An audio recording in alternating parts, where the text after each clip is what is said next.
G'day Spurs fans, Paul the Hotspur hippie here. The only psychedelic soccer show on the internet. I hope you're all well out there. Just a quick update, my surgery's been delayed for 1 day, which to me is good news. It means I'm doing better than expected. On bad side, it's some poor bugger needs it more than me, so it's all chill. 3 hots and a cot for another day. And as luck would have it, I packed my good microphone just in case.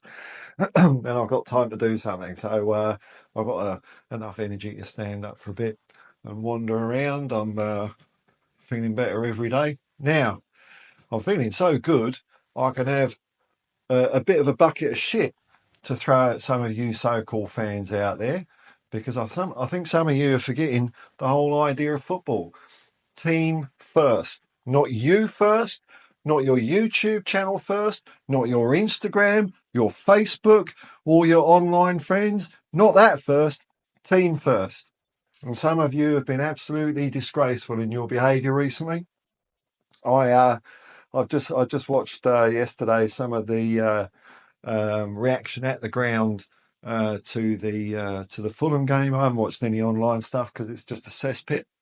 And those guys having a go at Ange and the players at the end of the game, absolutely shame on you. What do you expect's going to happen, eh? What do you expect's going to happen? Do you think that they're going to start playing better? That Ange is going to start managing better because you're giving them a bit of lip, you bunch of cowards? No, of course not. The whole idea in the game of team of football is you support the team. You forget that, you lot, because it's all about you. And if you don't get your personal things satisfied, you lash out. And you lash out at the wrong people. Back in my day, in the 80s and 90s, when I used to go to a lot of games and follow the team around, there was none of this sort of shit. None of it at all. You go away, the idea is, if you're going away to a decent team, odds on you ain't going to, it's going to go their way more than yours a lot of the time.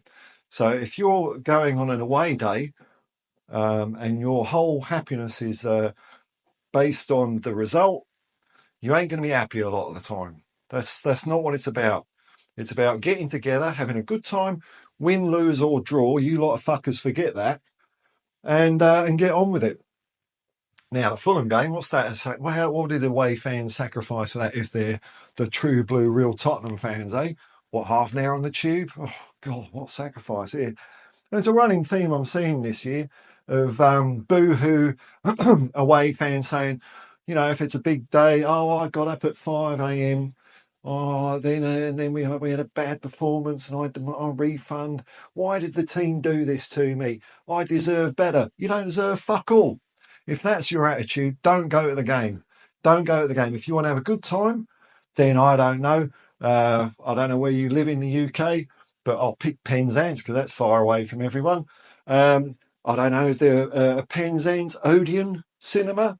Pick a day when they've got the sound of music on, drive 10 hours to get there. You know what you're going to get. You're going to leave with a smile on your face after the disgraceful behaviour of Rolf, the biggest betrayal in movie history, but you'll leave with a smile on your face. If that's what you want, that's what you're going to get.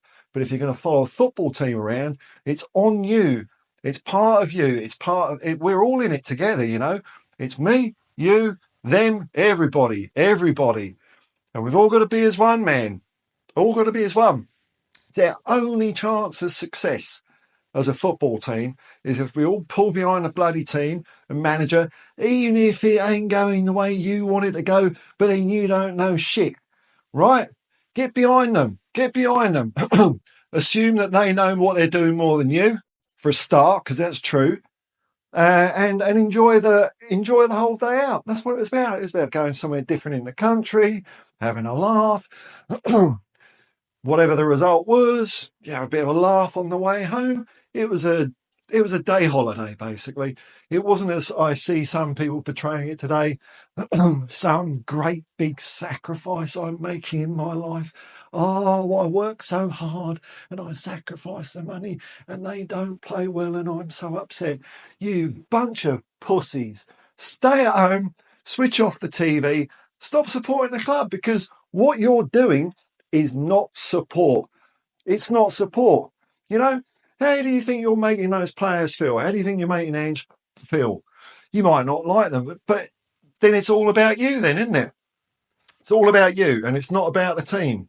I think it's absolutely, whoops, a little message came up there. Absolutely disgusting the way some of you are behaving. Now I'm singling those ones out because I also hear a lot of fine support as usual from the majority of the crowd. Now my theory on this is that back in the day, sorry, I'm getting a bit out of breath. Back in the day, if if anyone in the crowd, a Tottenham crowd, had a pop at one of the players, they'd be having a visit St John's ambulance, right? But what's happened these days is because of this internet shit, is you idiots, like, if you've got, say, 5,000 fans, maybe 20 of those would be the sorts of people that would do this sort of dumb, despicable, anti-support, anti-team bullshit. You've all found each other online in your little WhatsApp forums. You all get together and you all bugger it, you all circle jerk each other off. I'm going to be the biggest dickhead to the team this time, blah, blah, blah, blah, blah. Oh, I've got another message here. Fuck off. Thing keeps popping up. Fucking internet, eh? And so you get together as a group, and that means it's harder to get sorted out, and you all think you're hard. Fuck off. You all think you're hard. Getting messages. So what happened? So the biggest pain in the arse about my surgery being delayed for a day, I've got to calm down a bit, is that I messaged everyone, so delayed by day, and now I'm getting messages back saying, oh, so that's just pinging up there. Oh, there's another one. Fucking hell. So the absolute cesspit that is the internet and social media has allowed you lot to all get together and find each other and act as a little group, and you think you've got a little power base. Well, good on you lot, because the more powerful you get, the more shit we get out there, because that's going to affect the players. When we win games, do you think the players are going to be clapping, hey, thank you, fans, they're going to be doing that for you? No, because where the fuck were you when you were needed? We're nowhere to be seen, were you? A bit later, I had a few phone calls and a bit of lunch. I've just gone into lazy, step down the quality bit, But when we do finally achieve some success at this club, you might be all trying to use it to brag and all that. You have had no, and I'm singling out those fans, those negative fans that were at that game, that I hear on TalkSport, that I see on your shitty little anti-Tottenham YouTube channels. Don't need to name names because it's all here basically. Putting the team down at every stage of every setback we have, instead of going out and just enjoying the game, man, enjoying supporting the team. And you're going to claim, so if we win the Europa League, you're going to be, oh, we did it. No. The team did it. 99% of the fans did it. You lot held us back. You lot have been holding us back for bloody years. And it's got to stop. It's got to stop. I'm calling this shit out. And it's not just a Tottenham thing. I see it in other clubs as well. And I remember, so I started going to Spurs in 84, 85.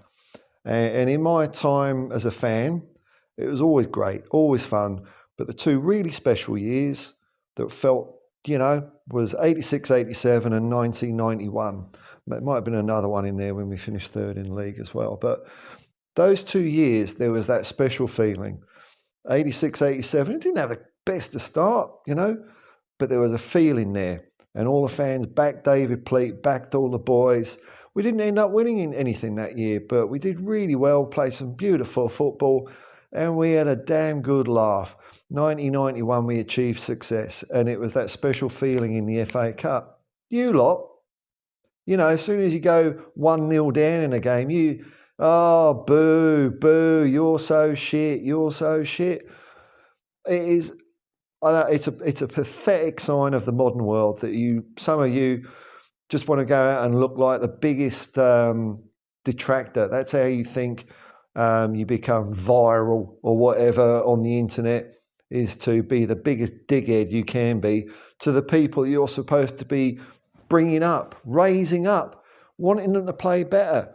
Like I say, look, I ain't naming names, but I've seen some players in my time at Spurs weren't great. Did we stick with, I can't remember hearing any fan pointing a finger, having a go. We were always supporting because no matter how limited they were in their ability, you want them to do as best they can. That's all they can do. All they can do. That's all you can hope for. And the way you get them there is by lifting them, not putting them down at every opportunity. So, it's disgraceful. And I said this the other day, but, especially the other night, and it was my first night in here where I was out. It was a bad day, right? And the kickoff was at 12:30 a.m. And I mean, I haven't gone into the full stuff of the medical stuff here. When it's all done and dusted, I might say a bit more, but it wasn't all pretty. And there was a game on at 12:30. And I'll tell you what, man, it was an absolute gift for me. I'm so thankful to the boys for it. I know we lost. They played better than us or whatever. But it was just the fact that I had something wonderful to listen to in the pretty dodgy circumstances I was at the time. So, it made me remember. It made me refocus. Made me enhance my support and realise why I'm in this. I'm in here to support Tottenham Hotspur. Whatever the fuck happens, I'm here. That's it. I'm not going to put them down like you sacks of shit. Why don't you fuck off and support another team?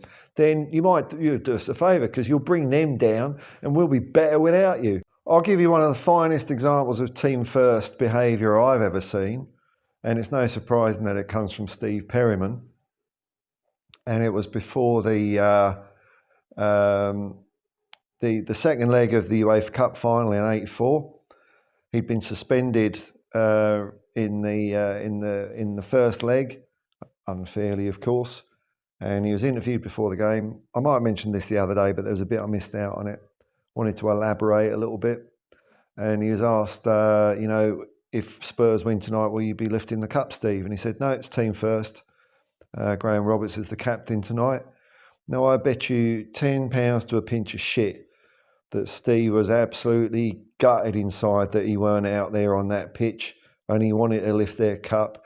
And he was, I don't know if he'd be feeling sorry for himself, but obviously there's going to be some sort of emotion there. And what did he do? He held it in, man. He held it in because he knew that if he had a bitch and a moan and let it all out, how's that going to help the team on the pitch, man? No. He put himself to one side, as he often did on the pitch, and he led like a bloody captain and put the team above himself. And that's one of those things that got us victory that night. And you know what I reckon? Maybe there's a reason why fans in my day behaved a lot better than some of the sacks of fucking excuses of shit I see there today, is because we followed Steve's example as well. If he's doing it on the pitch and he can do that, we can do it as well. What's our skin in the game? Far less than that. Missing out on lifting a bloody European trophy. Bloody hell, man. What have I got to whinge about? And he held it in, we held it in, and we won. That's what we did. So you lot fucking hold it in, grow a pair of bollocks, support the team. Anyway, till next time, folks. Peace and love, man. Peace and love, and come on, you Spurs.